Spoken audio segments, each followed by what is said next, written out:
அவர் ஒரு cup price வந்து 20 ரூபாய்க்கு தான் தர்றாரு. ஒரு மனுஷன் வந்து ஒரு ஆட்டுக்கல் ஆட்டினா எந்த வேகத்துல என்ன இதுல ஆட்டுவாங்களோ அந்த விஷயத்த அவர் ஆட்டோமேட்டடா மாத்தி அதுக்குன்னே ஒரு உணவகம் நடத்திட்டு இருக்காரு. திருச்சியில மண்பானை மோகன் ஒருத்தர் கிட்டத்தட்ட அவரை மாதிரி ஒரு பாரம்பரிய சமையலுக்காக தன்னோட வாழ்க்கையே வந்து கொடுத்துட்டு உழைக்க முடியுமா அப்படின்னா அது ரொம்ப கேள்விக்குரிய விஷயம் தான். இன்னைக்கு நம்ம வந்து ஆட்டுக்கல்ல அம்மிக்கல்ல வந்து தாத்தா பாட்டிகள்லாம் பண்ணிட்டு இருந்தாங்க, சட்னி சாம்பார்லாம் பண்ணிட்டு இருந்தாங்க. பட் இன்னைக்கு நம்மளால பண்ண முடியுமானா முடியாது. நம்ம ட்ரை பண்ணலாம், பட் நம்மளுடைய உடல் வலிமை அதுக்கு ஒத்து வராது.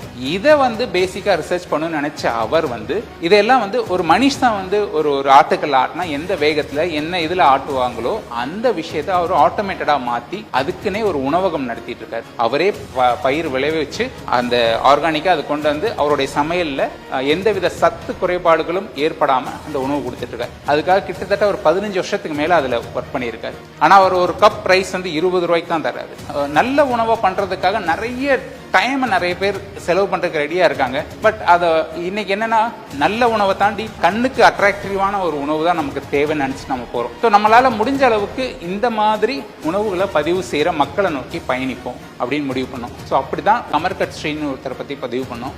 அவருடைய பையனுக்காக ஒரு சாக்லேட், அதாவது நல்ல ஸ்நாக்ஸ் தேடுறப்போ ஒரு பிராண்டட் சாக்லேட்ஸ் மட்டும்தான் அவங்க கையில இருந்தது. வேற நல்ல ஸ்நாக்ஸ் வந்து ஒரு ஹெல்த்தியான ஸ்நாக்ஸ் இல்லையேங்கிற ஏக்கத்தை அவரோட வேலையை விட்டுட்டு இன்னைக்கு மற்ற குழந்தைகளுக்காகவும் ஹெல்த்தியான ஸ்நாக்ஸை மட்டுமே பண்ற ஒரு மனிதர். அவரோட வாழ்க்கையவே அவர் பையன் கேட்ட ஒரு ஸ்நாக்ஸுக்காக மாத்தி அவரோட தொழிலையே மாத்தி இன்னைக்கு நிறைய பேர் ஆக்சுவலா இந்தியால இருந்து பல பேர் அவர்கிட்ட நல்ல ஒரு ஸ்நாக்ஸை ஆர்டர் பண்ணிட்டு இருக்காங்க. ஸோ இந்த மாதிரியான பல மனிதர்களை நம்ம டெய்லியும் சந்திக்க முடிஞ்சது. அங்க ஆக்சுவலா 3 ரூபாய்க்கு தோசை விற்கிற ஒரு அக்காவை பார்த்தோம்.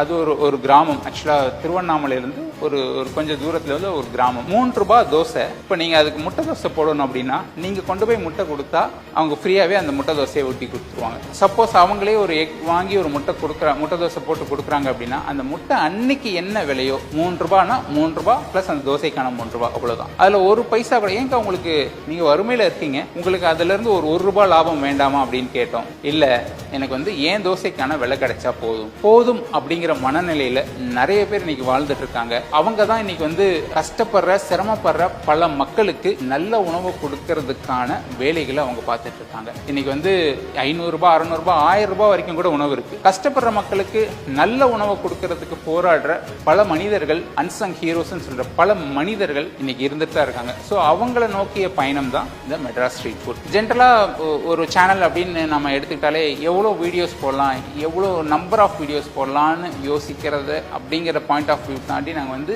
நிறைய வீடியோஸ் போடுறதில்ல. மாசத்துல ரொம்ப குறைவான வீடியோஸ் தான் போடுறோம். இன்னொன்று, இதுக்காக நாங்கள் பெரிய டீம் கிடையாது. நானும் என் மனைவி மட்டும்தான் இந்த டீம். பெருசாக கேமராமேன் கிடையாது, யாருமே எடிட்டர்லாம் கிடையாது.